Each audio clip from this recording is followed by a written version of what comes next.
ಕೃಷ್ಣ ಪರಮಾತ್ಮನೂರಿದು. ಆ ಕೃಷ್ಣ ಪರಮಾತ್ಮನನ್ನ ಪ್ರತಿ ದಿವಸ ಪೂಜಿಸಿ ಆತನ ಗೀತ ಸಾರವನ್ನ ಜಗತ್ತಿಗೆ ಪಸರಿಸೋ ಹಾಗೆ ಮಾಡುತ್ತಿರುವಂತಹ ಗುರುಗಳ ಜೊತೆ ಉಡುಪಿಯ ಶ್ರೀಕೃಷ್ಣ ಮಠದಲ್ಲಿ ನಾನಿದ್ದೇನೆ. ಭಗವದ್ಗೀತೆ ಮತ್ತು ಶ್ರೀಕೃಷ್ಣ ಎರಡೂ ನಿಮ್ಮ ಬದುಕಿನ ಅವಿಭಾಜ್ಯ ಅಂಗ ಆಗೋಗಿದೆ. ಬದುಕು ಎಂಬುದು ನಶ್ವರ ಬದುಕಿನಲ್ಲಿ ಶಾಶ್ವತವಾದದ್ದನ್ನು ಏನಾದರೂ ನಾವು ಗಳಿಸಬೇಕು. ಯುಗ ಯುಗಗಳು ಕಳೆದರೂ ಆತನ ಗೀತ ಸಾರ ಇವತ್ತಿಗೂ ಕೂಡ ಪ್ರಸ್ತುತತೆಯನ್ನು ಪಡ್ಕೊಳ್ಳುತ್ತೆ. ಅದು ಯಾವುದೇ ಒಂದು ಖಂಡಕಾಲಕ್ಕೆ ಸಂಬಂಧಪಟ್ಟಂಥ ವಿಚಾರ ಅಲ್ಲ. ಈಗ ನಮ್ಮ ದೈನಂದಿನ ಜೀವನದಲ್ಲಿ ಕೃಷ್ಣ ಇದ್ದಾನು. ದೈನಂದಿನ ಜೀವನ ಎಂಬುದು ಶಾಶ್ವತ ಜೀವನಕ್ಕೆ ಕನೆಕ್ಟೆಡ್ ಆಗಿರಬೇಕು. ಯಾವುದರ ಹಿಂದೆನೋ ನಮ್ಮ ಹುಡುಕಾಟ, ನಮಗೆ ಸಮಾಧಾನನೇ ಇಲ್ವಲ್ಲ. ತತ್ಕಾಲದ ವಿಷಯವನ್ನು ಪ್ರಧಾನವಾಗಿ ಇಟ್ಟುಕೊಂಡ್ರೆ ನೆಮ್ಮದಿ ಇಲ್ಲ. ದೊಡ್ಡವರ ಕರ್ತವ್ಯನ ಅದನ್ನು ತಿಳಿಸಿ ಹೇಳಬೇಕಾದದ್ದು ಅಥವಾ ಫೇಲ್ಯೂರ್ ಎಲ್ಲ ಆಗ್ತಿದೆ ಅಂತ ನಿಮ್ಗೆ ಅನ್ಸುತ್ತೆ? ಮುಂದಿನ ಜನ್ಮ ಮುಖ್ಯ ಅಲ್ಲ, ಈಗಿನ ಜನ್ಮ ಮಾತ್ರ ಮುಖ್ಯ ಅಂತೇಳಿ ನಾವು ಆ ರೀತಿಯ ಶಿಕ್ಷಣವನ್ನು ನೀಡ್ತಾ ಇದ್ದೇವೆ. AI ಎಲ್ಲವನ್ನೂ ಕೊಟ್ಟು ಬಿಡುತ್ತೆ. ಜನರ ಒಂದು ಆತ್ಯಂತಿಕವಾದಂತಹ ಸುಖ ಹೇಗೆ ಸಿಗಲಿ ಎಂಬಂತಹ ಚಿಂತನೆಯಲ್ಲಿ ಅವರಿಲ್ಲ, ಕೇವಲ ಭೌತಿಕವಾದಂತಹ ಚಿಂತನೆಯಲ್ಲೇ ಇದ್ದಾರೆ. ಅಷ್ಟು ವರ್ಷದ ಹಿಂದಿನ ಆ ಪರ್ಯಾಯಕ್ಕೂ ಮತ್ತು ಇವತ್ತಿನ ಈ ಪರ್ಯಾಯಕ್ಕೂ ಬೆಳವಣಿಗೆಗಳು ಕಾಣ್ತಾ ಇದ್ರು ಕೂಡ ಆಂತರಿಕ ಕುಸಿತವನ್ನು ನಾವು ಗುರುತಿಸ್ತಾ ಇದ್ವಿ. ಈ ನಾಲ್ಕನೇ ಪರ್ಯಾಯಕ್ಕೆ ಬರೋಕ್ ಮುಂಚೆ ನಿಮ್ಮ ತಲೆಯಲ್ಲಿ ಏನಿತ್ತು? ಅದಕ್ಕೆ ನಮ್ಮ ಈ ಪರ್ಯಾಯದ ಮುಖ್ಯ ಯೋಜನೆಯೇ ಕೋಟಿ ಗೀತಾ ಲೇಖನ ಯಜ್ಞ. ಯಾರಾದರೂ ಬರ್ದವ್ರು ನಿಮ್ಮ ಹತ್ರ ಬಂದು ಏನಾದರೂ ಅನುಭವ ಹಂಚ್ಕೊಂಡಿದ್ದಾರೆ? ಒಬ್ಬರು ಡೈವರ್ಸ್ ಆಗಿ ಹೋಗಿದ್ರು. ಭಗವದ್ಗೀತೆ ಬರೆದು ಮುಗಿಸುವ ದಿವಸ ಗಂಡ ಎದುರಿಗೆ ಬಂದು ಪ್ರತ್ಯಕ್ಷ ಆಗಿದ್ದಾನೆ. 28 ವರ್ಷ ಆಯ್ತು ಗಂಡ ಬಿಟ್ಟು ಹೋಗಿ. ನಿರ್ಮಲಾ ಸೀತಾರಾಮನ್ ಅವರು ಬರಿತಾ ಇದ್ದಾರೆ. ಹೌದೇನಾ? ಮೊನ್ನೆ ಮೋದಿಯವರಿಗೂ ಕೊಟ್ಟಿದ್ದೇವೆ, ಅವರು ಬರೀತಾರೆ. ಪ್ರಧಾನಮಂತ್ರಿಗಳ ಹೆಸರನ್ನು ತಗೊಂಡ್ರಿ, ನರೇಂದ್ರ ಮೋದಿಜಿ ಅವರದು ಭಾರತ ಭಾಗ್ಯ ವಿಧಾತ ಅಂತ ಅವ್ರಿಗೊಂದು ಬಿರುದನ್ನ ಕೊಡ್ತೀರಿ ನೀವು. ಅದು ನನಗೆ ಕೃಷ್ಣನೇ ಪ್ರೇರಣೆ ಮಾಡಿದ ಅವನ ಹೆಸರು. ಈಗ ಅಮೆರಿಕದಲ್ಲಿ ಕೃಷ್ಣ ಮಠ ಇದೆಯಾ? 11 ಕಡೆ. ಸನಾತನ ಧರ್ಮ ಉಳಿಬೇಕು, ಮುಂದಿನ ಯುವ ಪೀಳಿಗೆಗೂ ಅದು ತಲುಪಬೇಕು, ಬೆಳಗಬೇಕು. ಮಠಾಧೀಶರು ಒಂದಾಗೋದಕ್ಕಿಂತಲೂ ಮಠಾಧೀಶರು ಜನಗಳು ಒಂದಾಗಬೇಕು. World conference religion and peace, ಅದು ನಿಮ್ಮನ್ನೇ ಆಯ್ಕೆ ಮಾಡುತ್ತಿರೋ ಉದ್ದೇಶವೂ ಏನಾಗಿದೆ? ವೈಚಾರಿಕ ದೃಷ್ಟಿಯಲ್ಲೇ ನಾವು ನೋಡ್ತೇವೆ ಹೊರತು ಬೇರೆ ಯಾವುದೇ ಒಂದು ಆಗ್ರಹದ ದೃಷ್ಟಿಯಲ್ಲೇ ನೋಡುವುದಿಲ್ಲ.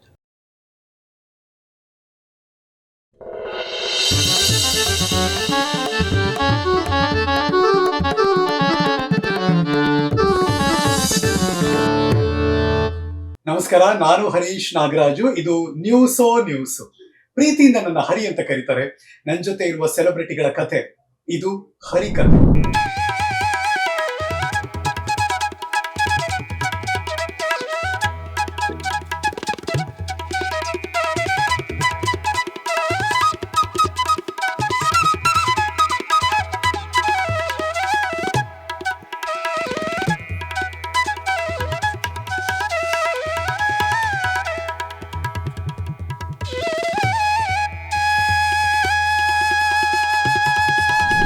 ನನ್ನ ಪಾಡ್ಕಾಸ್ಟ್ಗೆ ನಾನು ಹರಿಕಥೆ ಅಂತ ಹೆಸರಿಟ್ಟು ಇವತ್ತು ಈ ಜಾಗದಲ್ಲಿ ಬಂದು ಕೂತು ಮಾತಾಡ್ತಿದ್ದೀನಿ ಅಂದಾಗ ನಿಜವಾಗ್ಲೂ ಸಾರ್ಥಕ ಭಾವ ಅನಿಸ್ತಿದೆ. ಯಾಕೆಂದ್ರೆ ವಿಷ್ಣು ಅಂದಾಗ ಹರಿ ಅಂತ ಕರಿತೀವಿ, ವಿಷ್ಣುವಿನ ಅವತಾರ ಅಂತ ಬಂದಾಗ ಕೃಷ್ಣಾವತಾರವನ್ನು ನೆನಪಿಸ್ಕೊಳ್ತೀವಿ.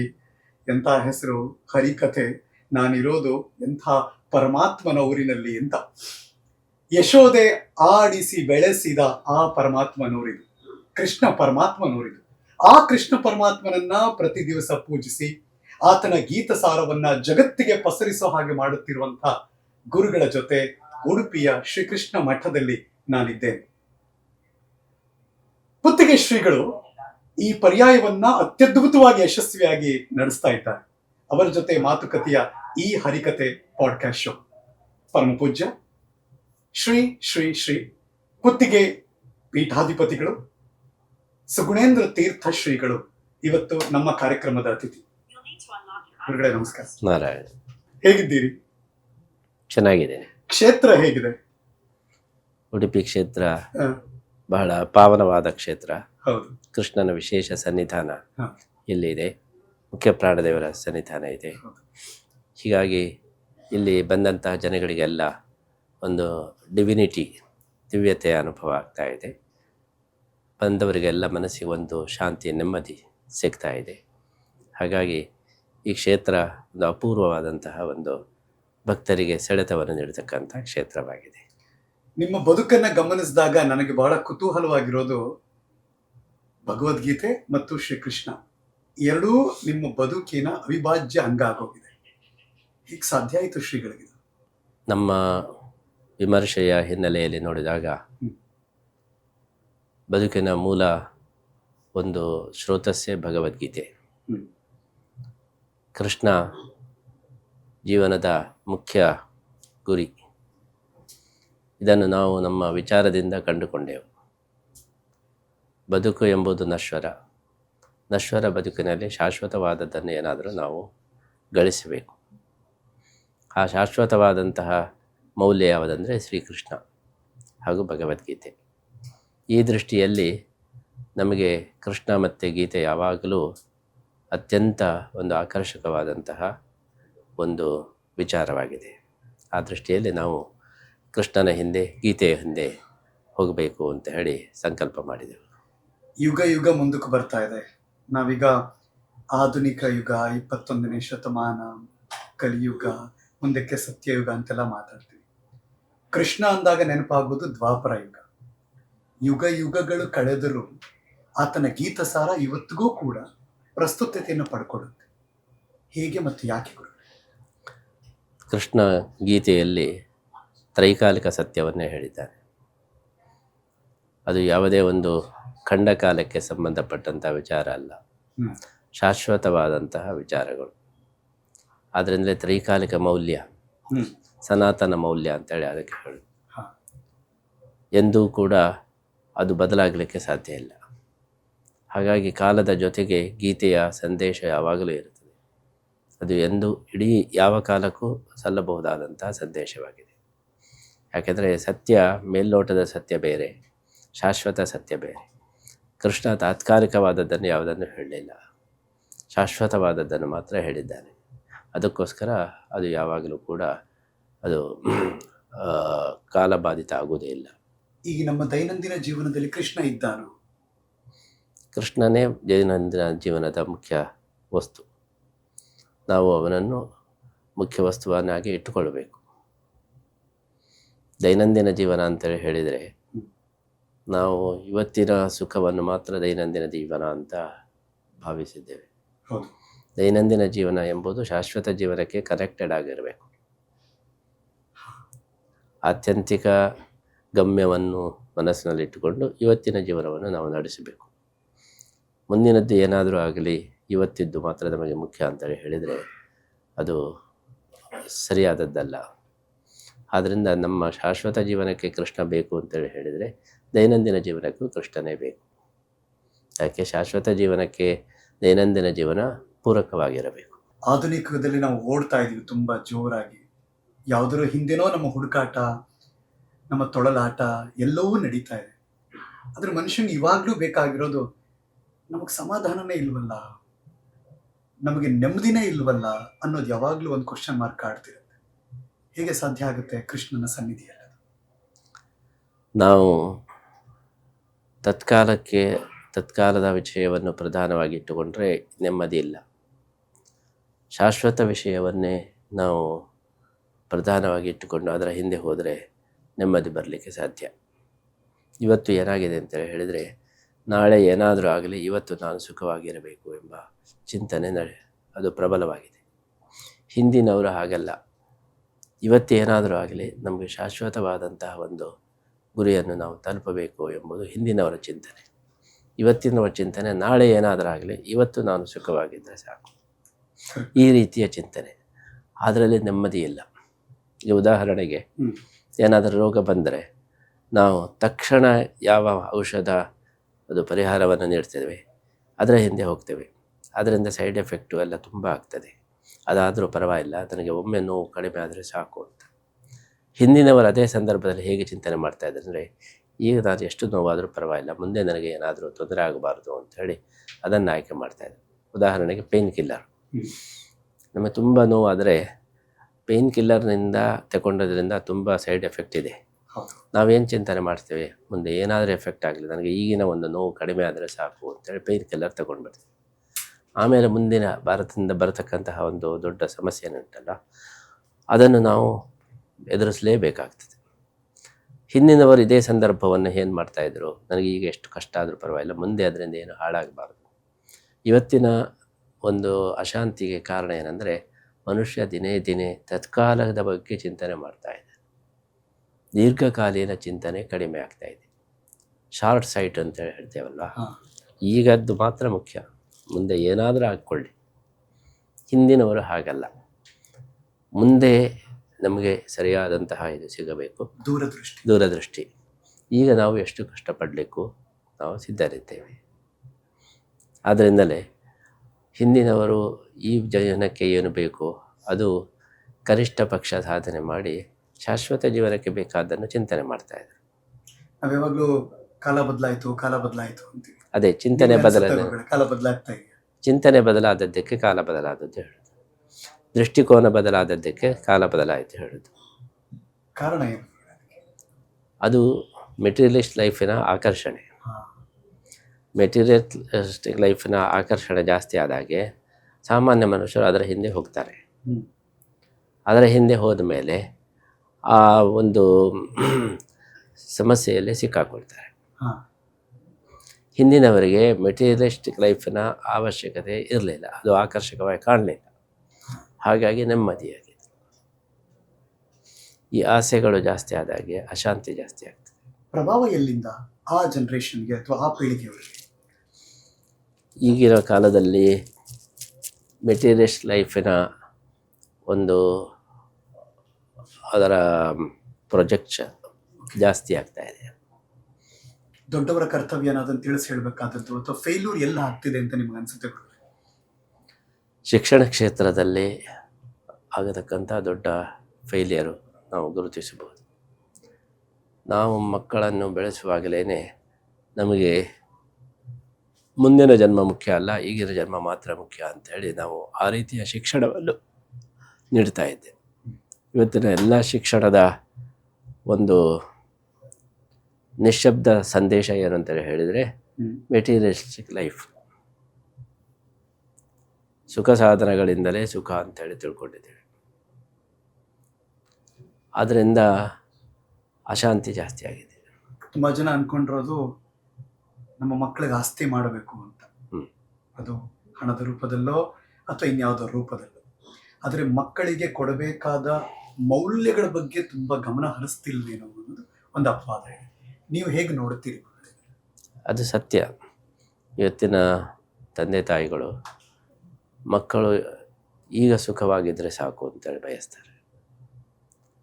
ಮುಂದೆ ಅವರ ಜೀವನ ಅದು ಹೇಗಾದರೂ ಹಾಕ್ಕೊಳ್ಳಿ, ನಾವಿರುವುದಿಲ್ಲ. ಉದಾಹರಣೆಗೆ, ಮಕ್ಕಳು ಬೆಳಿಗ್ಗೆ 7 ಗಂಟೆ 8 ಗಂಟೆ ತನಕ ಮಲಗ್ತಾ ಇದ್ದರೆ ತಂದೆ ತಾಯಿಗಳು ಹೇಳ್ತಾರೆ, ಮಲಗಲಿ, ಸುಖವಾಗಿರಲಿ, ಕಷ್ಟಪಡೋದು ಬೇಡ. ಆದರೆ ಹಿಂದಿನ ನಮ್ಮ ತಂದೆ ತಾಯಿಗಳೆಲ್ಲ 6 ಗಂಟೆ ಮೇಲೆ ಮಲಗಿದರೆ ಅದು ಕಲಿ, ಒಂದು ಮಹಾ ತಪ್ಪು ಮಾಡ್ತಾ ಇದ್ದಾನೆ, ಬೈದು ಎಬ್ಬಿಸ್ತಾ ಇದ್ರು, ಸಮಯವೇ ವ್ಯರ್ಥ ಮಾಡ್ತಾ ಇದ್ದಿ, ಈಗ ಮಲಗುವ ಸಮಯ ಅಲ್ಲ ಎಂಬುದಾಗಿ ಆ ರೀತಿ ಬೋಧನೆ ಮಾಡ್ತಾಯಿದ್ರು. ಈಗ ಮಕ್ಕಳಿಗೆ ಇದು ಗೊತ್ತಾಗ್ತದೆ, ತಂದೆ ತಾಯಿಗಳು ಮಲಗಲಿ, ನಾನು ಹಾಯಾಗಿರಬೇಕು ಎಂಬುದೇ ಅವರ ಉದ್ದೇಶ ಅಂತೇಳಿ ಗೊತ್ತಾದಾಗ ಅವನು ಇನ್ನಷ್ಟು ಸೋಮಾರಿ ಆಗ್ತಾನೆ. ಆದ್ದರಿಂದ ಇಂಡೈರೆಕ್ಟಾಗಿ ನಾವು ಏನು ಮೆಸೇಜ್ ಕೊಡ್ತಾ ಇದ್ದೇವೆ ಅಂದರೆ, ನಾವು ಈಗ ಸುಖದಲ್ಲೇ ಇದ್ದರೆ ಸಾಕು ಎಂಬುದೇ ನಮ್ಮ ಜೀವನದ ಗುರಿ. ಮುಂದೆ ಏನಾದರೂ ಹಾಕ್ಕೊಳ್ಳಿ. ಆದ್ದರಿಂದ ಎಲ್ಲ ಒಂದು ನಡೆಯಲ್ಲಿಯೂ ಇದು ಅಡಗಿದೆ. ಈಗ ನಾವು ನಮ್ಮ ಸಂಪನ್ಮೂಲಗಳು, ಇಂಧನಗಳು, ಅರಣ್ಯಗಳು ಇದನ್ನೆಲ್ಲ ಕಡಿದು ಹಾಕ್ತೇವೆ. ನಮ್ಮ ಉದ್ದೇಶ ಏನೆಂದರೆ, ನಮಗೆ ಈಗ ಚೆನ್ನಾಗಿದ್ದರೆ ಸಾಕು, ಮುಂದೆ ಅದರಿಂದ ಮಳೆ ಬಾರದೇ ಇರ್ಬೋದು ಅಥವಾ ಇನ್ನೇನೋ ತುಂಬ ಸಮಸ್ಯೆಗಳಾಗ್ಬೋದು, ಅದರ ಬಗ್ಗೆ ನಮಗೆ ಏನು ಕಾಳಜಿ ಇಲ್ಲ. ನಮಗೆ ಈಗ ತತ್ಕಾಲಕ್ಕೆ ಸುಖ ಇದ್ದರೆ ಸಾಕು, ಮುಂದೆ ನಾವು ಇರುವುದಿಲ್ಲ, ಈ ಜಗತ್ತು ಇರಬೇಕಾಗಿಲ್ಲ. ಎಷ್ಟು ತನಕ ಅಂತೇಳಿ ಹೇಳಿದರೆ ನಮಗೆ ತುಂಬ ಆಶ್ಚರ್ಯ ಆಗೋದು, ಹಿಂದಿನ ಕಾಲದ ಜನರೆಲ್ಲ ತಮ್ಮ ಮುಂದಿನ ಪೀಳಿಗೆಗೆ ಕಷ್ಟ ಬರಬಾರದು ಅಂತ ನೆಲದಲ್ಲಿ ಬಂಗಾರದ ನಾಣ್ಯಗಳನ್ನು ಕೊಡದಲ್ಲಿ ಹಾಕಿ ಅದನ್ನು ಹೂತಿಡ್ತಾ ಇದ್ರು. ಆವಾಗ ಬ್ಯಾಂಕ್ ಎಲ್ಲ ಯಾವುದಿರಲಿಲ್ಲ. ಅವರು ಬಡತನದಲ್ಲಿ ಇದ್ದರೂ ಕೂಡ ಮುಂದಿನ ನಮ್ಮ ಪೀಳಿಗೆ ಅವರು ಕಷ್ಟಪಡಬಾರದು ಅಂತ ಆ ಬಂಗಾರದ ನಾಣ್ಯಕ್ಕೆ ಯಾವುದೇ ರೀತಿಯ ಸೆಕ್ಯೂರಿಟಿಯೂ ಇಲ್ಲ, ಅಥವಾ ಮುಂದೆ ತಮ್ಮ ಮಕ್ಕಳಿಗೆ ಸಿಗ್ತದೆ ಎಂಬಂಥ ಗ್ಯಾರಂಟಿಯೂ ಇಲ್ಲ. ಅದು ಎಲ್ಲಿ ಇಟ್ಟಿದ್ದಾರೆ ಅಂತ ಯಾರಿಗೂ ಗೊತ್ತಿಲ್ಲ. ಆದರೂ ಹೇಗಾದರೂ ಇದು ಅವರಿಗೆ ಸಿಗಲಿ ಅಂತೇಳಿ ಇರ್ತಾರೆ. ನಾವು ಇವತ್ತು ನಮ್ಮ ಜನಗಳಿಗೆ ಇಷ್ಟು ನಾಣ್ಯ, ಬಂಗಾರದ ನಾಣ್ಯ ಸಿಕ್ಕಿತು ಇಟ್ಕೊಳ್ಳೋಣ, ನಾವೇನಾದ್ರು ಯೋಚನೆ ಮಾಡ್ತೇವೆ, ಎಲ್ಲ ನಾನೇ ಈಗ ಕಬಳಿಸಿ ಬಿಡ್ತೇನೆ, ಸ್ವಾರ್ಥ. ಇವತ್ತು ತಂದೆ ತಾಯಿಗಳಿಗೆ ಮಕ್ಕಳ ಮೇಲೆ ನಿಜವಾದ ಪ್ರೀತಿ ಇಲ್ಲ. ಮಕ್ಕಳು ಇರೋದು ತಮಗಾಗಿ ಅಂತೇಳಿ, ಮಕ್ಕಳಿಗೆ ಒಂದು ಪ್ರತ್ಯೇಕ ಭವಿಷ್ಯ ಉಂಟು ಎಂಬಂಥ ಚಿಂತನೆಯನ್ನು ಅವರು ಮಾಡೋದಿಲ್ಲ. ಉದಾಹರಣೆಗೆ, ಈಗ ಒಂದು ಮಗುವಿಗೆ ಒಂದು ಒಳ್ಳೆಯ ಅವಕಾಶ ಸಿಗ್ತದೆ, ಯಾವುದೋ ಒಂದು ದೊಡ್ಡ ಕೆಲಸವೋ ಅಥವಾ ಉದ್ಯೋಗವೋ ಸಿಗ್ತದೆ. ತಂದೆ ತಾಯಿಗಳು ಏನು ಯೋಚನೆ ಮಾಡ್ತಾರೆ ಅಂದರೆ, ಮಗ ಎಲ್ಲೇ ಇರಲಿ, ನಮ್ಮ ಕಣ್ಣೆದುರಿಗೆ ಇರಲಿ, ನಮಗೆ ಒಂದು ಸಂತೋಷ ಇರ್ತದೆ, ಅವನು ದೂರ ಹೋಗೋದು ಬೇಡ ಅಂತ. ಇಲ್ಲೇ ಇದ್ದರೆ ಅವನ ಆ ಸುವರ್ಣ ಅವಕಾಶ ತಪ್ಪಿ ಹೋಗ್ತದೆ, ಪರವಾಗಿಲ್ಲ, ನಮ್ಮ ಕಣ್ಣೆದುರಿಗೆ ಇರಲಿ. ಅವನು ಬೆಳೆಯದೇ ಇದ್ದರೂ ಪರವಾಗಿಲ್ಲ, ನಮಗೆ ಅವನಿಂದ ಸುಖ ಸಿಗಲಿ. ಹಿಂದಿನ ಮಕ್ಕಳು, ನಾವು ಹೇಗಾದರೂ ಇಲ್ಲಿ ಬದುಕ್ತೇವೆ, ನೀನು ಹೋಗಿ, ನೀನು ದೊಡ್ಡ ಜನ ಆಗೋದಾದರೆ ಆಗು, ನೀನು ಅವಕಾಶವನ್ನು ತಪ್ಪಿಸಿಕೊಳ್ಬೇಡ ಅಂತ ಹೇಳಿ ಹಾಗೆ ಯೋಚನೆ ಮಾಡ್ತಾಯಿದ್ರು. ಈಗ ನಮ್ಮ ತಂದೆ ತಾಯಿಗಳು ಹಾಗಲ್ಲ, ಅವನು ಯಾವ ಅವಕಾಶನೂ ಬೇಡ, ನಮ್ಮ ಜೊತೆಗೆ ಇದ್ದರೆ ಸಾಕು, ನಮಗೆ ಅವನು ಸುಖ ಕೊಡಬೇಕು. ಈ ರೀತಿ ತಪ್ಪು ಯಾರು ತಿದ್ದುಕೊಳ್ಳಬೇಕು ನಿಮ್ಮ ಪ್ರಕಾರ? ನಮ್ಮ ಶಿಕ್ಷಣ ಒಂದು ಕ್ರಮದ್ದೇ ತಪ್ಪು. ಇದು ನಮ್ಮಲ್ಲಿ ಮುಖ್ಯವಾಗಿ ಈ ಭೌತಿಕ ಜೀವನವನ್ನೇ ಹೈಲೈಟ್ ಮಾಡಲಿಕ್ಕೆ ಹೋಗಿ ಆಧ್ಯಾತ್ಮಿಕ ದೃಷ್ಟಿಯೇ ಹೋಗಿಬಿಟ್ಟಿದೆ. ಭೌತಿಕ ಜೀವನವನ್ನೇ ಎಲ್ಲ ಕಡೆ ಗ್ಲೋರಿಫೈ ಮಾಡ್ತಾ ಇದ್ದೇವೆ. ಭೌತಿಕ ಜೀವನ ಬೇಕು, ಆದರೆ ಅದಕ್ಕೊಂದು ಲಿಮಿಟೇಷನ್ ಇದೆ, ಅದು ಅನ್ಲಿಮಿಟೆಡ್ ಅಲ್ಲ. ಆಧ್ಯಾತ್ಮಿಕ ಜೀವನವೇ ಅನ್ಲಿಮಿಟೆಡ್. ನಾವೀಗ ಮಾತಾಡ್ತಿದ್ರೆ ಆರ್ಟಿಫಿಷಿಯಲ್ ಇಂಟೆಲಿಜೆನ್ಸಿ ಬಗ್ಗೆ ಮಾತಾಡ್ತೀವಿ. AI ಎಲ್ಲವನ್ನೂ ಕೊಟ್ಟು ಬಿಡುತ್ತೆ ಅನ್ನುವ ಭ್ರಮೆಯಲ್ಲಿದ್ದೀವ ನಾವು. ಅದೇ, ಈ ಭ್ರಮೆಯನ್ನು ನಾವು ಬೂಸ್ಟ್ ಮಾಡ್ತಾ ಇದ್ದೇವೆ. ಭ್ರಮೆಯನ್ನು ಬೂಸ್ಟ್ ಮಾಡಬಾರ್ದು.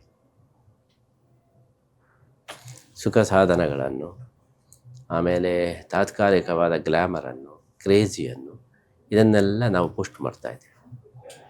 ಗುರುಗಳೇ, ಎಷ್ಟು ಅಜಗಜಾಂತರ ವ್ಯತ್ಯಾಸ ಅಲ್ವಾ?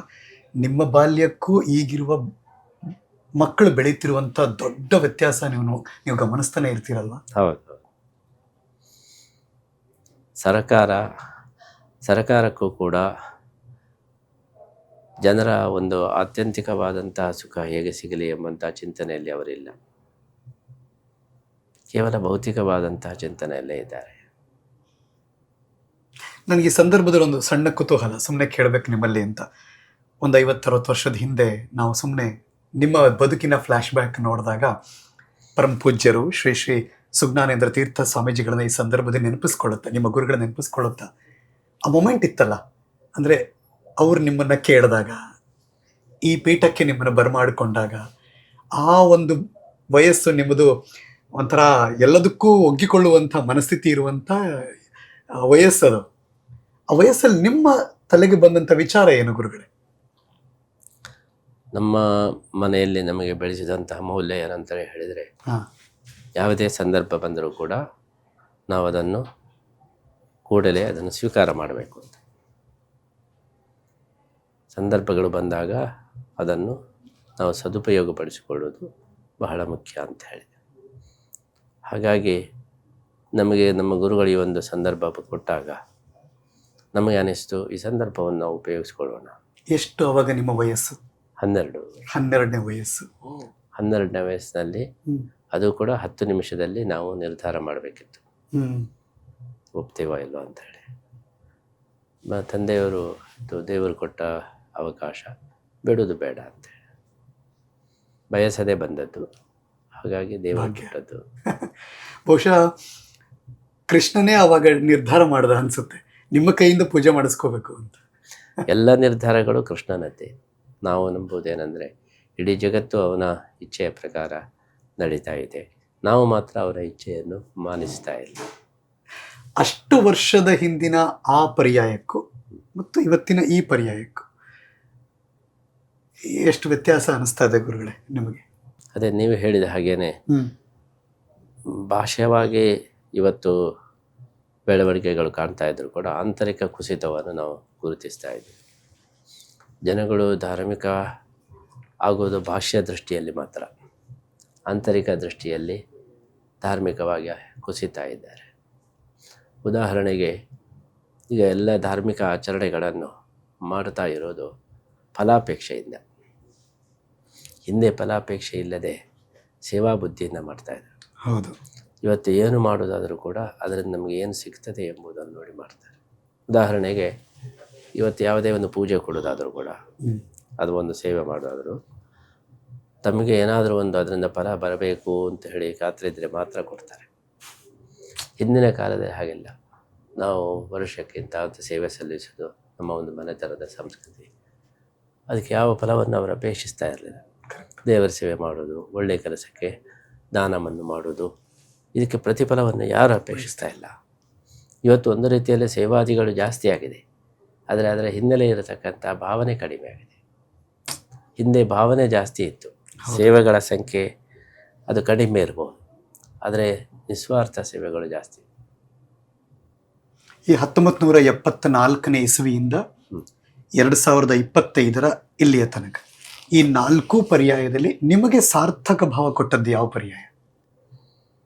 ನಮಗೆ ಈ ಪರ್ಯಾಯವು ತುಂಬ ಸಾರ್ಥಕತೆ ಭಾವನೆ ನೀಡಿದೆ. ಯಾಕೆ ಗುರುಗಳೇ?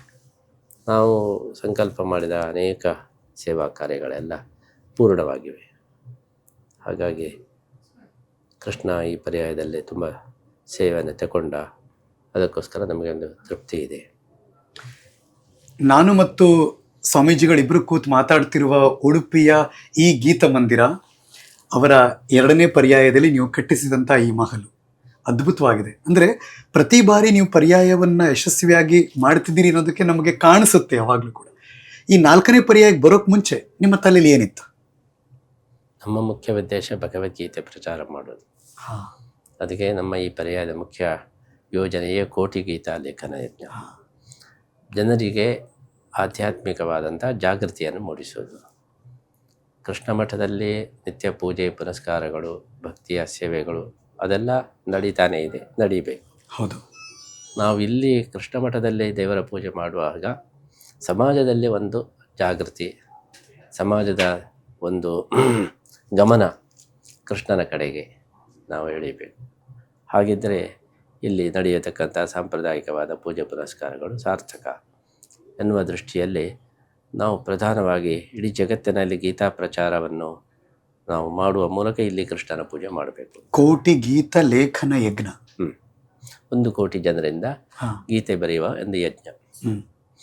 ನಮ್ಮ ನಿರೀಕ್ಷೆಗೂ ಮೀರಿ ಅದರಿಂದ ಜನರ ಸ್ಪಂದಿಸಿದ್ದಾರೆ. ಅದು ನಮಗೆ ತುಂಬ ಸಂತೋಷ ಕೊಟ್ಟಿದೆ. ಎಷ್ಟು ಪರಿಣಾಮ ಬೀರಿದೆ? ನಾವು ಇಷ್ಟು ಪರಿಣಾಮ ಬೀರ್ತದೆ ಅಂತ ನಾವು ಎಣಿಸಲಿಲ್ಲ. ನಾವು ಕೋಟಿ ಗೀತಾ ಲೇಖನ ಯಜ್ಞ ಪ್ರಾರಂಭ ಮಾಡುವಾಗ ಅನೇಕರು ಹೇಳಿದರು, ಎಷ್ಟು ಜನರಿಗೆ ಗೀತೆ ಬರ್ತದೆ? ಪಂಡಿತರ ಮಕ್ಕಳಿಗೆ ಬರಬಹುದು, ಅಥವಾ ಕೆಲವು ಬ್ರಾಹ್ಮಣರಿಗೆ, ಸಂಸ್ಕೃತ ಓದಿದವರಿಗೆ ಬರಬಹುದು. ಇದು ಯಾರಿಗೆ ಉಪಯೋಗ? ಇದೆಲ್ಲ ಆಗೋದಲ್ಲ ಹೋಗೋದಲ್ಲ ಅಂಥೇಳಿ ಕೆಲವರೆಲ್ಲ ಇದಕ್ಕೆ ಸ್ಪಂದನೆ ಮಾಡಿದರು. ನಿಮ್ಮ ಕಿವಿಗೆ ಬಿತ್ತು ಅದು? ಹೌದು. ಆದರೆ ನಮಗೂ ಒಂದು ಆವಾಗ ಸಂಶಯ ಬಂತು, ಭಗವದ್ಗೀತೆ ಎಷ್ಟು ಜನ ತಿಳ್ಕೊಂಡಿದ್ದಾರೆ, ಭಗವದ್ಗೀತೆ ಬರೀರಿ ಅಂತ ಹೇಳಿದಾಗ ಎಷ್ಟು ಜನ ಇದಕ್ಕೆ ಸ್ಪಂದಿಸ್ತಾರೆ, ಅಥವಾ ಪಾರಾಯಣ ಮಾಡಿ. ಅಂದರೆ ಸಂಸ್ಕೃತನೇ ಓದಲಿಕ್ಕೆ ಬರೋದಿಲ್ಲ, ಇನ್ನು ಗೀತೆ, ಕೆಲವರು ಗೀತೆಯನ್ನು ಕೇಳಲೇ ಇಲ್ಲ. ಅದಕ್ಕಿಂತ ಭಜನೆಯನ್ನೆಲ್ಲ ಮಾಡಿದರೆ ಜನರಿಗೆ ಅದಾದರೂ ಸ್ವಲ್ಪ ಆದರೂ ಪರಿಚಯ ಇದೆ. ಗೀತೆಯ ಬರೀರಿ ಓದ್ರಿ ಅಂತ ಹೇಳಿದರೆ ಯಾರು ಇದರ ಬಗ್ಗೆ ಸ್ಪಂದಿಸ್ತಾರೆ? ಸುಮ್ಮನೆ ಸ್ವಾಮಿಗಳು ಒಂದು ಏನು ಯೋಚನೆ ಮಾಡದೆ ಇದನ್ನು ಮಾಡ್ತಾ ಇದ್ದಾರೆ ಅಂತೇಳಿ ಕೆಲವರೆಲ್ಲ ಭಾವಿಸಿದ್ದರು. ನಮಗೂ ಆವಾಗ ಸ್ವಲ್ಪ ಅಡುಕಿತ್ತು. ಶುರು ಮಾಡಿದೆವು, ಯಾರದು ಪ್ರತಿಕ್ರಿಯೆ ಬಾರದೆ ಹೋದರೆ ಏನು ಮಾಡೋದು, ವಿಫಲವಾಗ್ಬೋದಲ್ಲ. ಆದರೆ ಈಗ ನೋಡುವಾಗ ನಮಗೆ ಆಶ್ಚರ್ಯವೇ ಆಶ್ಚರ್ಯ. ಜನಗಳಲ್ಲಿ ಇಷ್ಟು ಭಗವದ್ಗೀತೆಯ ಬಗ್ಗೆ ಒಂದು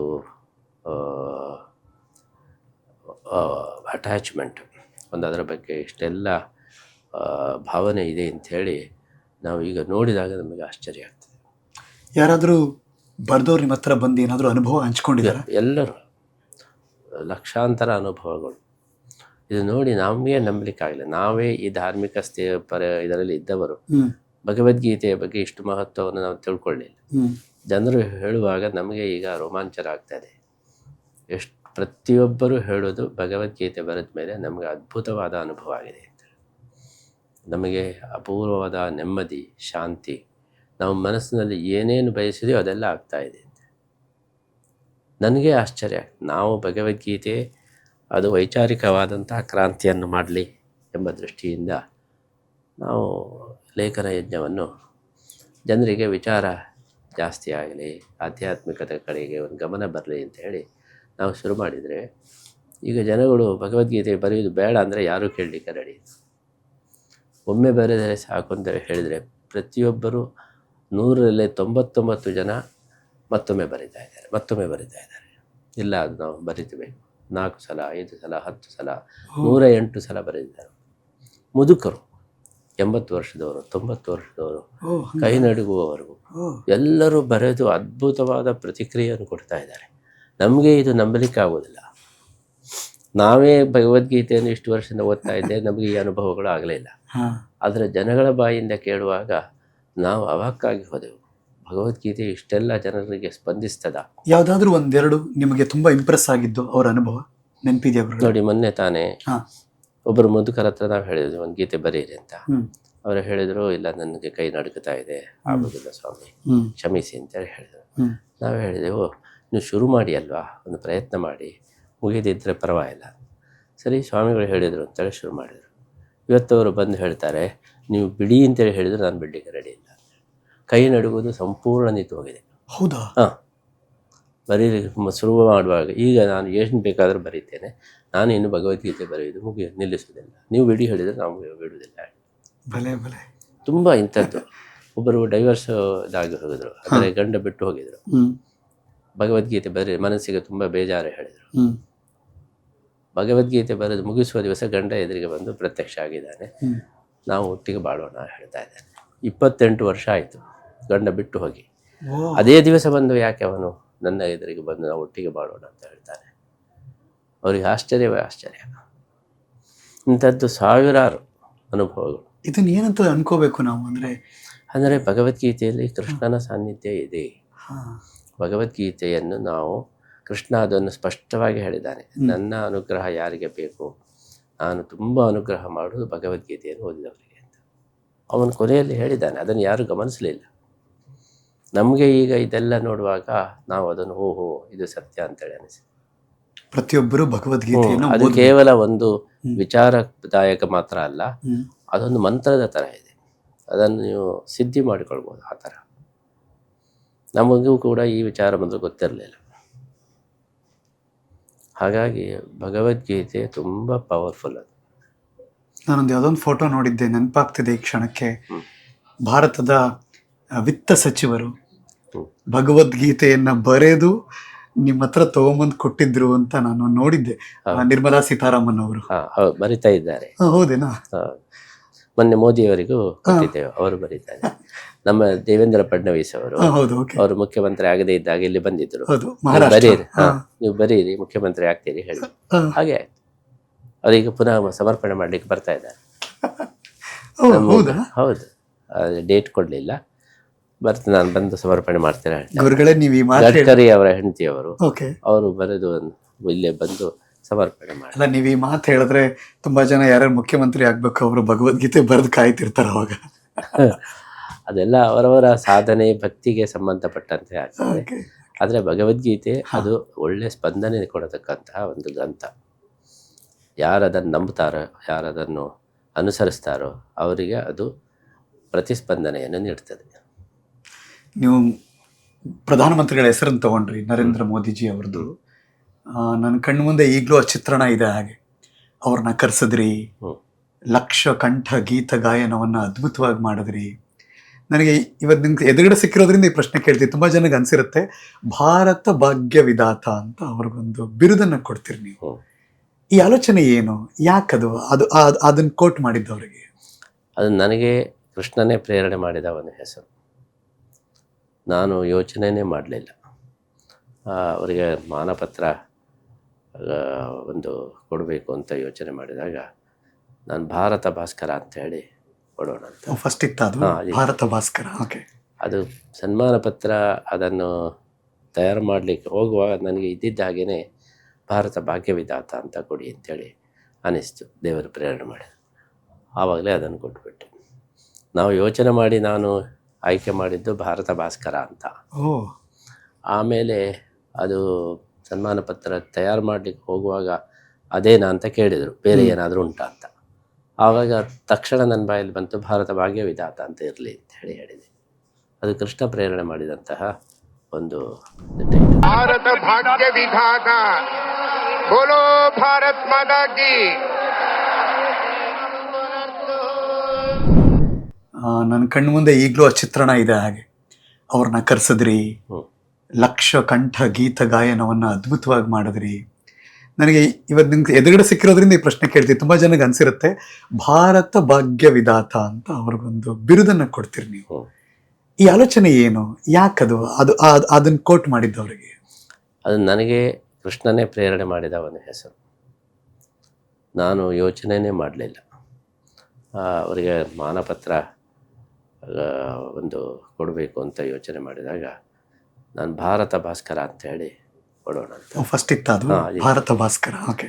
ಅದು ಸನ್ಮಾನ ಪತ್ರ ಅದನ್ನು ತಯಾರು ಮಾಡಲಿಕ್ಕೆ ಹೋಗುವಾಗ ನನಗೆ ಇದ್ದಿದ್ದ ಹಾಗೆಯೇ ಭಾರತ ಭಾಗ್ಯ ವಿಧಾತ ಅಂತ ಕೊಡಿ ಅಂತೇಳಿ ಅನ್ನಿಸ್ತು, ದೇವರು ಪ್ರೇರಣೆ ಮಾಡಿ. ಆವಾಗಲೇ ಅದನ್ನು ಕೊಟ್ಬಿಟ್ಟೆ. ನಾವು ಯೋಚನೆ ಮಾಡಿ ನಾನು ಆಯ್ಕೆ ಮಾಡಿದ್ದು ಭಾರತ ಭಾಸ್ಕರ ಅಂತ. ಓ, ಆಮೇಲೆ ಅದು ಸನ್ಮಾನ ಪತ್ರ ತಯಾರು ಮಾಡಲಿಕ್ಕೆ ಹೋಗುವಾಗ ಅದೇನಾ ಅಂತ ಕೇಳಿದರು, ಬೇರೆ ಏನಾದರೂ ಉಂಟಾ ಅಂತ. ಆವಾಗ ತಕ್ಷಣ ನನ್ನ ಬಾಯಲ್ಲಿ ಬಂತು ಭಾರತ ಭಾಗ್ಯ ವಿಧಾತ ಅಂತ ಇರಲಿ ಅಂತ ಹೇಳಿದೆ. ಅದು ಕೃಷ್ಣ ಪ್ರೇರಣೆ ಮಾಡಿದಂತಹ ಒಂದು. ಅದು ನಿಜವಾಗ್ಲೂ ನಮಗೆ ವಾವ್ ಅನ್ಸಿದ್ದು. ನರೇಂದ್ರ ಮೋದಿಜಿಯವರು ಇದ್ರ ಬಗ್ಗೆ ಏನಂದ್ರು ಗುರುಗಳೇ? ಅವರು ಈ ಬಗ್ಗೆ ಏನು ವ್ಯಕ್ತವಾಗಿ ಹೇಳಲಿಲ್ಲ. ಆದರೆ ಒಟ್ಟಾಗಿ ಅವರಿಗೆ ಗೀತೆಯ ಬಗ್ಗೆ ನೀವು ಇಷ್ಟು ಎಲ್ಲ ಕೆಲಸ ಮಾಡ್ತೀರಿ, ಇದು ತುಂಬ ಅದಕ್ಕೋಸ್ಕರ ಅವರು ಬಂದಿದ್ದಾರೆ. ಯಾಕೆಂದರೆ ಇಲ್ಲದ್ರೆ ಅವರು ಬರುವ ಇದರಲ್ಲಿ ಇಲ್ಲ. ಅವರ ಸಂದೇಶವನ್ನು ಕೂಡ ಅವರು ಸ್ವತಃ ಇದು ಮಾಡಿ ಕಳಿಸಿದ್ದಾರೆ. ಹೌದು, ನಾವು ಭಗವದ್ಗೀತೆಯ ಬಗ್ಗೆ ತುಂಬ ಕೆಲಸ ಮಾಡ್ತಾ ಇದ್ದೇವೆ ಎಂಬುದು ಅವರ ಗಮನಕ್ಕೆ ಬಂತು. ಅದಕ್ಕೋಸ್ಕರ ನಾನು ಬರಲೇಬೇಕು ಅಂತೇಳಿ ಬಂದಿದ್ದಾರೆ ಅವರು. ಯಾಕೆಂದರೆ ಅವರಿಗೂ ಕೂಡ ಭಗವದ್ಗೀತೆ ಅಂದರೆ ತುಂಬ ಒಂದು ಸ್ಫೂರ್ತಿ ಕೊಟ್ಟಂತಹ ಒಂದು ಗ್ರಂಥ. ನೀವು ನನ್ನ ಜೊತೆ ಅವಾಗಿಂದ ಮಾತಾಡ್ತಿರ್ಬೇಕು, ಒಂದು 2-3 ಬಾರಿ ತುಂಬ ಚಂದ ಹೇಳಿದ್ರಿ, ಎಲ್ಲವೂ ಭಗವಂತನ ಇಚ್ಛೆ ಹಾಗೆ ನಡೆಯುತ್ತೆ ಅಂತ. ನನಗೆ ಅವಾಗ ರಿಲೇಟ್ ಮಾಡ್ಕೊಂಡಿದ್ದು ನಿಮ್ಮ ಪರ್ಯಾಯದ ಈ ಸಂದರ್ಭದಲ್ಲಿ ನೀವು ಸಾಗರದಾಚೆಗೆ ಹೋಗಿ ವಿದೇಶದಲ್ಲಿ ಹೋಗಿ ಬಂದಾಗ ಒಂದಷ್ಟು ಚರ್ಚೆಗಳು, ಒಂದಷ್ಟು ಪ್ರಶ್ನೆಗಳನ್ನ ನೀವು ಫೇಸ್ ಮಾಡಿದ್ರಿ. ಅದನ್ನು ಸಮರ್ಥವಾಗಿಯೂ ಕೂಡ ನಿಭಾಯಿಸಿದ್ರಿ. ಹೇಗೆ ಸಾಧ್ಯ ಆಯ್ತು? ನಮ್ಮ ಸಂಕಲ್ಪ ಶುದ್ಧವಾಗಿರುವಾಗ ನಾವೇನು ಅದಕ್ಕೆ ಗಾಬರಿ ಆಗುವ ಪ್ರಶ್ನೆ ಇಲ್ಲ. ನಾವು ಯಾವುದೇ ಒಂದು ವೈಯಕ್ತಿಕ ಅಭಿಲಾಷೆಯಿಂದ ವಿದೇಶಕ್ಕೆ ಹೋಗಲಿಲ್ಲ. ನಮ್ಮ ವೈಚಾರಿಕ ದೃಷ್ಟಿಯಲ್ಲಿ ಎಲ್ಲಿ ಜನಗಳಿಗೆ ಧಾರ್ಮಿಕವಾದ ಆಧ್ಯಾತ್ಮಿಕವಾದ ಹಸಿವಿದೆಯೋ ಅಲ್ಲಿ ಹೋಗಿ ನಮ್ಮಿಂದ ಆಗುವ ಕೆಲಸವನ್ನು ಮಾಡುವುದು ನಮ್ಮ ಕರ್ತವ್ಯ. ಆ ದೃಷ್ಟಿಯಲ್ಲಿ ನಾವು ಹೋಗುವ ನಿರ್ಧಾರವನ್ನು ಮಾಡಿದೆವು. ಸೊ ನಿಮ್ಮನ್ನ ಆ ದೇಶಕ್ಕೆ ಕರೆಸಿ ಒಂದಷ್ಟು ಅವರಿಗೆ ತಿಳುವಳಿಕೆ ಹೇಳಿಸುವ ಪ್ರಯತ್ನವಾಗಿತ್ತ? ಹೌದು. ಏನಾಗಿತ್ತು, ಇಲ್ಲಿಂದ ಹೋದವರು, ಅಲ್ಲಿ ಸೆಟ್ಲಾದವರು, ಅವರಿಗೆ ಇದು ಮನವರಿಕೆ ಆಯಿತು. ನಾವು ಭಾರತದಿಂದ ದೂರ ಬಂದು, ನಮ್ಮ ಸಂಸ್ಕೃತಿಯಿಂದ ದೂರ ಬಂದು ಇಲ್ಲಿ ಕೆಟ್ಟ ಸಂಸ್ಕೃತಿಯಲ್ಲಿ ಸಿಕ್ಕಾಕೊಂಡಿದ್ದೇವೆ. ನಮ್ಮನ್ನು ಬೆಳೆಸಿಕೊಳ್ಳಲಿಕ್ಕೆ ಭಾರತದಿಂದ ಯಾರಾದರೂ ಬಂದರೆ ನಾವು ಅದನ್ನು ಸಪೋರ್ಟ್ ಮಾಡ್ತೇವೆ ಅಂಥೇಳಿ ಆ ದೃಷ್ಟಿಯಲ್ಲಿ ನನ್ನನ್ನು ಕರೆಸಿದರು. ನಮ್ಮ ಮುಂದಿನ ಮಕ್ಕಳ ಬೆಳವಣಿಗೆ, ಅಲ್ಲಿ ಮಕ್ಕಳು ಬೆಳೀತಾ ಇರೋದು, ಮುಂದಿನವರ ಭವಿಷ್ಯ, ಇದನ್ನೆಲ್ಲ ಅವರು ಯೋಚಿಸಿದಾಗ ಅವರಿಗೆ ಏನೋ ಒಂದು ಗಾಬರಿ ಆಯಿತು. ಅದಕ್ಕೋಸ್ಕರ ನಾವು ಏನಾದರೂ ಮಾಡಬೇಕು. ನಾವು ವಾಪಸ್ ಭಾರತಕ್ಕೆ ಹೋಗೋದು ಕಷ್ಟ, ಆದರೆ ಭಾರತದ ಸಂಸ್ಕೃತಿ ಇಲ್ಲಿ ಬರುವ ಹಾಗೆ ಮಾಡಿದರೆ ಅದು ನಮಗೆ ಉಪಯೋಗ ಆಗ್ತದೆ ಅಂತೇಳಿ ದೃಷ್ಟಿಯಲ್ಲಿ ಅದಕ್ಕೋಸ್ಕರ ಸ್ವಾಮಿಗಳು ಇವರೆಲ್ಲ ಇಲ್ಲಿ ಬಂದರೆ ನಮ್ಮ ಸಂಸ್ಕೃತಿಯ ಒಂದು ಪ್ರಭಾವವನ್ನು ಇಲ್ಲಿ ಬೀರ್ಬೋದು, ನಮ್ಮ ಮಕ್ಕಳಿಗೆ ಮುಂದೆ ಒಳ್ಳೆಯದಾಗಬಹುದು ಅನ್ನುವ ದೃಷ್ಟಿಯಲ್ಲಿ ನನ್ನನ್ನು ಒತ್ತಾಯ ಮಾಡಿದರು. ಅದಕ್ಕೋಸ್ಕರ ನಾವು ಹೋಗಿದ್ದೇವೆ. ನಂಗೆ ಯಾರೋ ಹೇಳ್ತಿದ್ರು, ಅಮೆರಿಕದಲ್ಲಿ ನಡೆದಿರೋ ಘಟನೆ, ಯಾರೋ ಒಬ್ಬ ವ್ಯಕ್ತಿ ಪೊಲೀಸ್ ಹತ್ರ ಹೋಗಿ ನಿಮ್ಮನ್ನು ಹುಡುಕೊಡಿ ಅಂತ ಕೇಳ್ದ ಅಂತ. ಹಾಸ್ಯಾಸ್ಪದ ಅನ್ನಿಸ್ತು, ಬಟ್ ಏನು ಅಂತ ಗೊತ್ತಾಗ್ಲಿಲ್ಲ ನನಗೆ. ಅಲ್ಲೇ ನಾವು ಹೋದ ವಿಚಾರ ಮತ್ತೊಂದು ಊರಿನವರಿಗೆ ಗೊತ್ತಾಯಿತು, ಯಾರೋ ಹೇಳಿದರು. ಆದರೆ ನಮ್ಮದು ಅಡ್ರೆಸ್ಗೆ ಯಾವುದೂ ಸಿಗಲಿಲ್ಲ. ಅವರು ನಮ್ಮನ್ನು ಭೇಟಿ ಆಗಬೇಕು ಅಂತ ತುಂಬ ಅಪೇಕ್ಷೆ ಪಟ್ಟರು. ಅದಕ್ಕೆ ಕೊನೆಗೆ ಏನು ಮಾಡೋದು, ಪೊಲೀಸರಿಗೆ ತಿಳಿಸಿ ನಮ್ಮ ಹೆಸರು ಹೇಳಿ ಇಂಥವರು ಬಂದಿದ್ದಾರೆ ಹುಡುಕಿ ಕೊಡಿ ಅಂತೇಳಿ ಅವರ ಮುಖಾಂತರ ನಮ್ಮನ್ನು ಹುಡುಕಿದರು. ಬಟ್ ಅವ್ರು ಕರೆದು ಹೇಳಿದ್ರ ನೀವು? ಹೌದು. ಆಮೇಲೆ ಪೊಲೀಸರು ಇಂಥವರು ಕೇಳ್ತಾ ಇದ್ದಾರೆ ನಿಮ್ಮ ಇದು. ಮೊದಲು ಗಾಬರಿ ಆಯಿತು, ಯಾಕೆ ಪೊಲೀಸರು ಅಲ್ಲಿ ಪೊಲೀಸರು ತುಂಬ ಹೆಲ್ಪ್ ಮಾಡ್ತಾರೆ, ನಮಗೆ ಏನಾದರೂ ಬೇಕಿದ್ರೆ ಅವ್ರು ಮಾಡಿಕೊಡ್ತಾರೆ. ಓಕೆ. ಆ ದೃಷ್ಟಿಯಲ್ಲಿ ಅವರು ಪೊಲೀಸರು ಕಾಂಟ್ಯಾಕ್ಟ್ ಮಾಡಿ ನಮಗೆ ಇಂಥವ್ರನ್ನ ಭೇಟಿ ಆಗಬೇಕು, ಅವ್ರು ಎಲ್ಲಿದ್ದಾರೆ, ಅವ್ರ ವ್ಯಾರ್ ಅಬೌಟು ತಿಳಿಸಿ ಅಂತೇಳಿ ಹೇಳಿದ್ದಕ್ಕೆ ಅವ್ರು ತಿಳಿಸಿಕೊಡ್ತಾರೆ. ಈಗ ಅಮೆರಿಕದಲ್ಲಿ ಕೃಷ್ಣ ಮಠ ಇದೆಯಾ? ಎಲ್ಲೆಲ್ಲಿದೆ ಗುರುಗಳೇ? 11 ಕಡೆ ಇದೆ. 11 ಕಡೆ ಅಮೆರಿಕದಲ್ಲಿ? 10 ಚರ್ಚ್ಗಳನ್ನು ತಗೊಂಡಿದ್ದೇನೆ. ಓಕೆ. ಮತ್ತೊಂದು ಕಡೆ ನಾನೇ ಕಟ್ತಾ ಇದ್ದೇನೆ. ಓ, ಇದು ಹೇಗೆ ಸಾಧ್ಯ ಆಯ್ತು? ಇದು ದೊಡ್ಡ ಕೆಲಸ ಇವೆಲ್ಲ. ಅದೆಲ್ಲ ಅಲ್ಲಿಯ ಜನರದ್ದು ಅಪೇಕ್ಷೆ ಇದೆ, ಅಲ್ಲಿಯ ಜನರದ್ದು ಅವಶ್ಯಕತೆ ಇದೆ, ಅದಕ್ಕೋಸ್ಕರ ನಾವು ಮಾಡಿದ್ವಿ. ಅವ್ರಿಗೇನು ಬೇಕು, ಏನು ಸಿಗಬೇಕು ಅಂತ ಬಯಸ್ತಾರೆ ಅವರು? ಅವರಿಗೆ ವಾಪಸ್ ಭಾರತಕ್ಕೆ ಬರಲಿಕ್ಕೆ ಸಾಧ್ಯ ಆಗ್ತಾ ಇಲ್ಲ, ಅಲ್ಲಿ ಸೆಟ್ಲ್ ಆಗಿಬಿಟ್ಟಿದ್ದಾರೆ. ಆದರೆ ಭಾರತದ ಸಂಸ್ಕೃತಿಯನ್ನು ಬಿಡಲಿಕ್ಕೆ ಮನಸ್ಸಿಲ್ಲ. ಹಾಗೆ ತಾವು ಇದ್ದಲ್ಲೇ ಇಲ್ಲಿಯ ವಾತಾವರಣವನ್ನು ನಿರ್ಮಾಣ ಮಾಡಬೇಕು ಅಂತ ಅವರ ಸಂಕಲ್ಪ. ಅದಕ್ಕೋಸ್ಕರ ನೀವು ಏನೇನು ಮಾಡ್ತೀರೋ ಅದಕ್ಕೆ ಅವರು ಸಪೋರ್ಟ್ ಮಾಡ್ತಾರೆ. ಅವರು ನಮಗೆ ಇಲ್ಲಿ ಆದರೆ ಭಾರತದಲ್ಲಿ ಸ್ವಾಮಿಗಳು ಬರೋದು, ಧಾರ್ಮಿಕ ಆಚರಣೆಗಳು ಇದೆಲ್ಲ ನಿರಂತರ ನಡೀತಾ ಇದೆ, ಅದನ್ನು ಇಲ್ಲಿ ನೀವು ಮಾಡಿ, ನಾವು ಸಪೋರ್ಟ್ ಮಾಡ್ತೀವಿ ಅಂತೇಳಿ. ಅದಕ್ಕೋಸ್ಕರ ಯಾರು ಎಲ್ಲೆಲ್ಲಿ ಹೆಚ್ಚೆಚ್ಚು ಅಪೇಕ್ಷೆ ಇದೆಯೋ ಅಲ್ಲೆಲ್ಲ ನಾವು ದೇವಸ್ಥಾನಗಳನ್ನು ಮಾಡಿದ್ದೇವೆ. ಸೊ ಸಾಮಾನ್ಯವಾಗಿ ನಾವು ಈ ಪರ್ಯಾಯದಲ್ಲಿ ಇಷ್ಟು ಕೆಲಸ ಮಾಡಬೇಕು ಅಂತ ಅನ್ಕೋತೀವಿ. ಎಲ್ಲ ಕೆಲಸ ಮುಗೀತಾ ಗುರುಗಳೇ ಈ ಪರ್ಯಾಯದಲ್ಲಿ? 90% ಆಗಿದೆ. ಸೊ ಇನ್ನೊಂದು ಸ್ವಲ್ಪ ಇದೆ ಹಂಗಾರೆ, ಇನ್ನೂ ಮಾಡಬೇಕಾದದ್ದಿದೆ ಹಂಗಾರೆ? ಹೌದು. ನಾವು ಒಂದು ಕಲ್ಸಂಕದಲ್ಲಿ ಒಂದು ದೊಡ್ಡ ಸ್ವಾಗತ ಗೋಪುರ, ಆಮೇಲೆ ಮಧ್ವ ಸರ್ಕಲ್ ಅಂತ ಮಾಡಬೇಕು ಅಂತ ಯೋಚನೆ ಮಾಡಿದ್ದೆವು. ಓಕೆ. ಆದರೆ ಅಲ್ಲಿ ಹೈವೇ ಅಥಾರಿಟಿಯವರು ಫ್ಲೈಓವರ್ ಮಾಡುವ ಯೋಚನೆಯಲ್ಲಿದ್ದಾರೆ. ಒಂದು ವೇಳೆ ಫ್ಲೈಓವರ್ ಮಾಡೋದಾದರೆ ನಮ್ಮ ಸ್ವಾಗತ ಗೋಪುರವೆಲ್ಲ ಕೆಡಗಬೇಕಾಗ್ತದೆ. ಯಾಕೆಂದರೆ ಟ್ರಾಫಿಕ್ ಜಾಸ್ತಿ ಆದರೆ ಫ್ಲೈಓವರ್ ಮಾಡಲೇಬೇಕಾಗ್ತದೆ. ಓಕೆ. ಆದ್ದರಿಂದ ನಾವು ಈಗ ಸ್ವಾಗತ ಗೋಪುರ ಮಾಡಿ ಆಮೇಲೆ ಅದನ್ನು ಕೆಡುವುದಾದರೆ ನಮಗೆ ಅದು ತುಂಬ ಬೇಜಾರಾಗಿದೆ. ಅದಕ್ಕೆ ಅದನ್ನು ನಾವು ಮುಂದೂಡಿದ್ದೇವೆ. ಅಲ್ಲಿ ಅದು ಇನ್ನೂ ಅವರು ನಿರ್ಧಾರ ಮಾಡಲಿಲ್ಲ. ಆದರೆ ಅವರ ದೃಷ್ಟಿ ಪ್ರಕಾರ ಇದೇ ರೀತಿ ಟ್ರಾಫಿಕ್ಕು ಜಾಸ್ತಿ ಆಗ್ತಾ ಹೋದರೆ ಫ್ಲೈಓವರ್ ಮಾಡಲೇಬೇಕಾಗ್ತದೆ. ಇನ್ನೊಂದು 5 ವರ್ಷದಲ್ಲಿ ಫ್ಲೈಓವರ್ ನಾವು ಮಾಡಲೇಬೇಕಾಗ್ತದೆ. ಈಗ ನಾವು ಮಾಡಿದ್ರೆ ಮುಂದೆ ಬೇಕು, ಆವಾಗ ನೀವು ಮಾಡಿದ ಸ್ವಾಗತ ಗೊಬ್ಬರವನ್ನು ನಾವು ಕೆಡವಬೇಕಾಗ್ತದೆ, ನೀವು ಯೋಚನೆ ಮಾಡಿ. ಆಮೇಲೆ ಅವರು ಜಾಗವನ್ನು ಅಕ್ವೈರ್ ಮಾಡಬೇಕು ಅಂತ ಹೇಳಿದ್ದಾರೆ, ಹತ್ತಿರದ ಜಾಗ ಎಲ್ಲ. ನೀವೀಗ ಸ್ವಾಗತ ಗೊಬ್ಬರ ಮಾಡಿದರೆ ಅದು ಒಂದು ಸೈಡಿಗಾಗಿ ಹೋಗ್ತದೆ. ಈಗ ಯಾವ ಜಾಗ ಅಕ್ವೈರ್ ಆಗ್ತದೆ ಆಗುವುದಿಲ್ಲ ಹೇಳಲಿಕ್ಕೆ ಬರೋದಿಲ್ಲ. ಅದರಿಂದ ಈಗ ಮಾಡಿ ನೀವು ಮತ್ತೆ ಕೆಡವಲೇಬೇಕಾಗ್ತದೆ. ಅದಕ್ಕೋಸ್ಕರ ಮುಂದೂಡಿ ಅಂತೇಳಿ ಹೇಳಿದರು. ಅದಕ್ಕೋಸ್ಕರ ಇನ್ನೂ ಸ್ವಲ್ಪ ಸಮಯ ಬೇಕಾದ. ಹೌದು.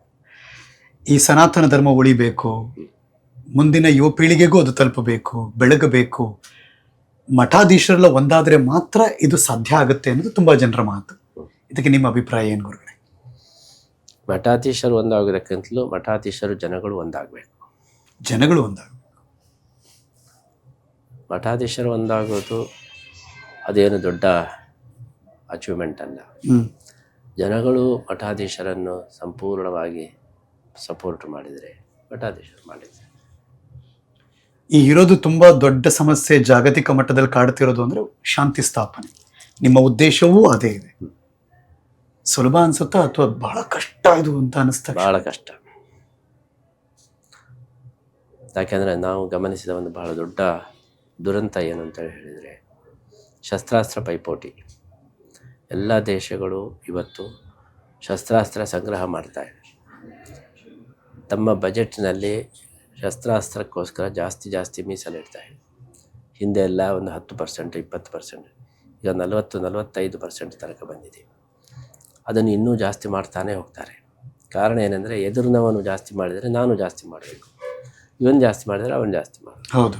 ಈ ಥರ ಹೋದರೆ ಇನ್ನೂ ಒಂದು ದೇಶಕ್ಕೆ ₹100 ಆದಾಯ ಅಂತ ಇದ್ದರೆ ಅದರಲ್ಲಿ 50-60 ರೂಪಾಯಿ ಶಸ್ತ್ರಾಸ್ತ್ರಗಳಿಗೇ ಅವನು ಮೀಸಲಿಟ್ಟರೆ ಇನ್ನು ಊಟ ತಿಂಡಿಗೆಲ್ಲ ಇರೋದು ₹40. ನಾವು ಹೇಳುವುದೇನೆಂದರೆ ಶಸ್ತ್ರಾಸ್ತ್ರಗಳಿಗೆ ಒಂದು 5-10% ಇಟ್ಟರೆ ಸಾಕು.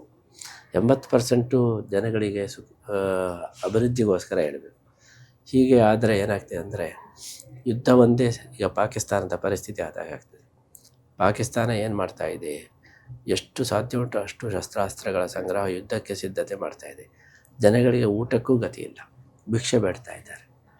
ಇದೇ ಪರಿಸ್ಥಿತಿಯನ್ನು ಮುಂದುವರಿಸಿದರೆ ಏನಾಗ್ತದೆ? ಎಲ್ಲ ದೇಶಗಳು ಇದೇ ದಾರಿಯಲ್ಲಿ ನಡೆದರೆ ಜಗತ್ತಿನ ಪರಿಸ್ಥಿತಿ ಏನು? ಇದನ್ನು ಯಾರು ಕಂಟ್ರೋಲ್ ಮಾಡೋದು? ಅದಕ್ಕೋಸ್ಕರ ನಾವು ವಿಶ್ವಸಂಸ್ಥೆಯ ಮುಖಾಂತರ ಪ್ರಯತ್ನ ಮಾಡ್ತಾ ಇದ್ದೇವೆ.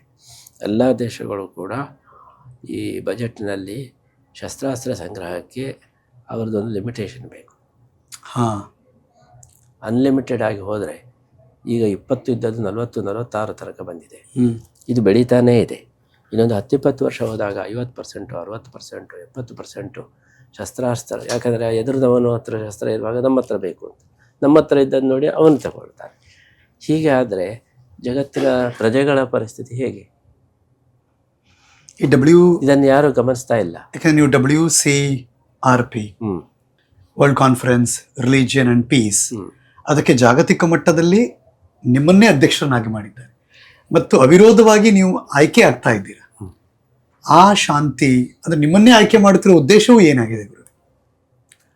ನಾವು ನಿಷ್ಪಕ್ಷಪಾತವಾಗಿ ಕೇವಲ ನಾವು ತತ್ವಬದ್ಧವಾಗಿ ಇದ್ದೇವೆ ಹೊರತು ನಮಗೆ ಪರ್ಸನಲ್ ಆದಂಥ ಯಾವುದೇ ಒಂದು ಪ್ರೆಜುಡಿಸ್ ಇಲ್ಲ ಎಂಬುದು ಒಂದು ಕಾರಣ. ನಾವು ಅದೇ ರೀತಿ ನಾವು ಯಾವುದೇ ವಿಚಾರದಲ್ಲಿಯೂ ಕೂಡ ವೈಚಾರಿಕ ದೃಷ್ಟಿಯಲ್ಲೇ ನಾವು ನೋಡ್ತೇವೆ ಹೊರತು ಬೇರೆ ಯಾವುದೇ ಒಂದು ಆಗ್ರಹದ ದೃಷ್ಟಿಯಲ್ಲೇ ನೋಡೋದಿಲ್ಲ. ಮತ್ತು ವಿಶ್ವಶಾಂತಿಯ ಬಗ್ಗೆ ನಮಗೆ ಇರತಕ್ಕಂಥ ಕಾಳಜಿ ಅದು ಅವರಿಗೂ ಗೊತ್ತಾಗಿದೆ. ಅದಕ್ಕೋಸ್ಕರ ನಾವು ಕಷ್ಟಪಡಲಿಕ್ಕೂ ರೆಡಿ ಇದ್ದೇವೆ, ಶ್ರಮ ಪಡಲಿಕ್ಕೂ ರೆಡಿ ಇದ್ದೇವೆ. ಏನು ಯೋಜನೆ ಇದೆ ಆ ಪ್ಲ್ಯಾಟ್ಫಾರ್ಮ್ ಮೂಲಕ ನಿಮ್ಮ ತಲೆಯಲ್ಲಿ? ನಮ್ಮ ಇದರಲ್ಲಿ ಆದಷ್ಟು ಡಯಲಾಗ್ಗಳನ್ನು ಜಾಸ್ತಿ ಮಾಡೋದು, ಕಂದಕಗಳನ್ನು ಕಡಿಮೆ ಮಾಡೋದು, ಮತ್ತು ಯುದ್ಧಗಳು ನಡೆಯುವಲ್ಲಿ ಹೋಗಿ ಅದು ರಾಜಿಯನ್ನು ಮಾಡೋದು, ಅದಕ್ಕೆ ಪೂರಕವಾದಂಥ ಶಿಕ್ಷಣ ವ್ಯವಸ್ಥೆಗಳು, ಆಮೇಲೆ ಪರಿಸರ ರಕ್ಷಣೆ, ಈ ಅನೇಕ ಯೋಜನೆಗಳಿವೆ. ಆದರೆ ಈ ಎಲ್ಲ ಪ್ರಬಲ ರಾಷ್ಟ್ರಗಳ ಒಂದು ಸಂಪತ್ತಿನ ಇದರಲ್ಲಿ ಅವರೆಲ್ಲ ಇದನ್ನು ಕಿವಿಗೆ ಹಾಕ್ಕೊಳ್ಳುವುದಿಲ್ಲ. ಯಾಕೆಂದರೆ ಅವರು ಶಕ್ತಿಯ ಭಾಷೆಯಲ್ಲಿ ಮಾತಾಡುವವರು, ನಾವು ಮೌಲ್ಯದ ಭಾಷೆಯಲ್ಲಿ ಮಾತಾಡೋರು. ಮೌಲ್ಯ ಎಷ್ಟಿದ್ರೂ ಕೂಡ ನಿಮ್ಮ ಹತ್ರ ಶಕ್ತಿ ಇಲ್ಲ ಅಂತೇಳಿ ಹೇಳಿದರೆ ಹೊಗೆಯ ಅಂತ ಹೇಳಿ ಹಾಗೆ ಸತ್ಯ. ನಮ್ಮ ಸಂಘಟನೆ ಅದು ಅತ್ಯಂತ ಮೌಲಿಕವಾದದ್ದು. ಆದರೆ ನಮ್ಮಲ್ಲಿ ಸೇನಾ ಶಕ್ತಿ ಇಲ್ಲ, ಆರ್ಥಿಕ ಶಕ್ತಿ ಇಲ್ಲ. ಹಾಗಾಗಿ ಮಾತನ್ನು ನಾವು ಒಳ್ಳೆಯ ಮಾತನ್ನು ಹೇಳಿದಾಗ ಹೌದು ಹೇಳ್ತಾರೆ, ಆದರೆ ಕೃತಿಯಲ್ಲಿ ಬೇರೆ ಮಾಡಿಬಿಡ್ತಾರೆ. ಏನೇ ಆದರೂ ಭಗವಂತನ ನಂಬಬೇಕು, ಪೂರ್ಣವಾಗಿ ನಂಬಬೇಕು ಅಂತ ನೀವು ಯಾವಾಗಲೂ ಹೇಳ್ತೀರಾ. ನನಗೆ ಸುಮ್ಮನೆ ಅನಿಸುತ್ತೆ ಯಾವಾಗಲೂ ಅರ್ಧಂಬರ್ಧನೂ ಜನ ನಂಬ್ತಾರೆ, ಹಾಗೆ ಮುಂದಕ್ಕೆ ಹೋಗ್ಬಿಡ್ತಾರೆ ಅಂತ ಏನಾದ್ರು ಅನಿಸುತ್ತೆ ನಿಮಗೆ? ಜನರು ತಮಗೆ ಭಗವಂತನಿಂದ ಏನಾದರೂ ಬೆನಿಫಿಟ್ ಬಿದ್ದರೆ ಮಾತ್ರ ದೇವರನ್ನು ನಂಬ್ತಾರೆ. ಹಾಗೆ ಏನು ಬೆನಿಫಿಟ್ ಇಲ್ಲ ಅಂದರೆ ಆ ದೇವರ ಅವಶ್ಯಕತೆ ಇಲ್ಲ. ನಮ್ಮದು ಹಾಗೆಲ್ಲ. ದೇವರಿಗೆ ನಾವು ಕೃತಜ್ಞತೆಯನ್ನು ಕೊಡಬೇಕು. ಆಲ್ರೆಡಿ ನಮಗೇನು ಅನುಗ್ರಹ ಮಾಡಿದ್ದಾರೆ, ಅದಕ್ಕೆ ನಾವು ಎಷ್ಟು ಕೃತಜ್ಞರಾದರೂ ಕಡಿಮೆ. ದೇವರು ಏನು ಕೊಡ್ತಾರೆ ಎಂಬುದು ನಮಗೆ ಸಂಬಂಧಪಟ್ಟದಲ್ಲ. ನಾವು ದೇವರಿಗೆ ಏನು ಕೊಡಬೇಕು ಅದು ನಾವು ವಿಚಾರ ಮಾಡಬೇಕು. ಕೃಷ್ಣನ ಪಾದಗಳಿಗೆ ಸಮರ್ಪಿಸಿಕೊಂಡ್ರೆ ಅದೆಲ್ಲೂ ಕೂಡ ಬಗೆಹರಿಯುತ್ತಾ? ಖಂಡಿತವಾಗಿ ಅದೇ ಭಗವದ್ಗೀತೆಯ ಸಂದೇಶ. ದೇವರನ್ನು ಪೂರ್ಣ ನಂಬಿದರೆ ದೇವರು ನಮ್ಮನ್ನು ರಕ್ಷಣೆ ಮಾಡ್ತಾರೆ. ಈ ಬಾರಿಯ ಈ ಪರ್ಯಾಯ ಮುಗಿಸಿ ಮತ್ತೆ ಪರ್ಯಾಯದ ಆಲೋಚನೆ ತುಂಬ ವರ್ಷಗಳ ನಂತರ ನಿಮ್ಮದು ಏನಿದೆ ಗೋಲ್, ಗುರಿ? ನಾವು ಈಗ ಅನುಸರಿಸಿಕೊಂಡ ಕಾರ್ಯಗಳನ್ನೇ ಇನ್ನೂ ವೇಗವಾಗಿ ಮಾಡಬೇಕು, ಇನ್ನೂ ವ್ಯಾಪಕವಾಗಿ ಮಾಡಬೇಕು ಅಂತ ಸಂಕಲ್ಪ ಮಾಡಿದೆ. ಕೃಷ್ಣನೂರಿಗೆ ಬರುವ ಭಕ್ತರಿಗೆ ಈ ಸಂದರ್ಭದಲ್ಲಿ ಏನು ಹೇಳೋದು ಬಯಸ್ತೀರ? ಅದೇ ಭಗವದ್ಗೀತೆಯನ್ನು ನೀವು ಅನುಸರಿಸಿ ಕೃಷ್ಣನ ಭಕ್ತಿಯನ್ನು ಮಾಡಿದರೆ ಕೃಷ್ಣನ ಅನುಗ್ರಹ ಆಗ್ತದೆ. ಆದ್ದರಿಂದ ಭಗವದ್ಗೀತಾ ರಹಿತವಾದ ಕೃಷ್ಣ ಭಕ್ತಿ ಪೂರ್ಣವಲ್ಲ. ಗೀತೆಯಿಂದ ಸಹಿತವಾದ ಭಕ್ತಿಯೇ ಅದು ಪೂರ್ಣ ಕೃಷ್ಣ ಭಕ್ತಿ. ಸಾರ್ಥಕ ಅನಿಸ್ತು ಈ ಹರಿಕತೆ ನಿಮ್ಮ ಜೊತೆ ನಾನು ಮಾತಾಡಿದ್ದು. ವಂದನೆಗಳು ಗುರುಗಳೇ, ನಮ್ಮ ಜೊತೆ ಮಾತಾಡಿದ್ದಕ್ಕೆ ಬಹಳ ಖುಷಿ ಆಯಿತು. ಥ್ಯಾಂಕ್ ಯು, ನಮಸ್ಕಾರ. ಈ ಪರ್ಯಾಯದ ಈ ಸಂದರ್ಭದಲ್ಲಿ ಗುರುಗಳು ಮಾತಾಡಿದ್ದು ಬಹುಶಃ ನಾವೆಲ್ಲರೂ ಕೂಡ ನಮ್ಮ ಜೀವನದಲ್ಲಿ ಅಳವಡಿಸ್ಕೋಬೇಕಾದಂಥ ವಿಚಾರ. ನಿಮ್ಗೆಲ್ರಿಗೂ ಕೂಡ ಅದು ಇಷ್ಟ ಆಗಿದೆ ಮತ್ತು ನಿಮ್ಗೇನು ಅನ್ನಿಸ್ತು ಕಮೆಂಟ್ ಮೂಲಕ ನಮಗೆ ತಿಳಿಸ್ಬೋದು. ನಾನು ಹರೀಶ್ ನಾಗರಾಜು, ಹೋಗಿ ಬರ್ತೀನಿ. ನಮಸ್ಕಾರ.